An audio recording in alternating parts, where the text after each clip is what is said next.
धुळीच्या प्रदूषणामुळे मुंबईतील हवेची गुणवत्ता बिघडते. मुंबईला हवेच्या गुणवत्तेची गंभीर समस्या भेडसावत आहे आणि धूळ प्रदूषण हे एक प्रमुख कारण आहे. बांधकामाचे काम, निकृष्ट दर्जाचे रस्ते, वाहनांची हालचाल यामुळे हवेत मोठ्या प्रमाणात धूळ उडत असते.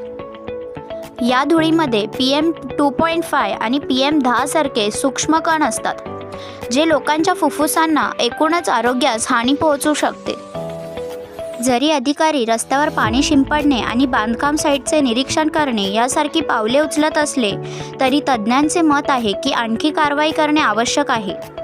या वाढत्या समस्येला तोंड देण्यासाठी आणि सार्वजनिक आरोग्याचे रक्षण करण्यासाठी रहिवासी आणि पर्यावरण गट कठोर नियम आणि उत्तम शहरी नियोजनाची विनंती करत आहे. नवीन घडामोडी पाहण्यासाठी आजच आम्ही मुंबईकर 24 तासला लाईक करा, सबस्क्राईब करा आणि अपडेट रहा.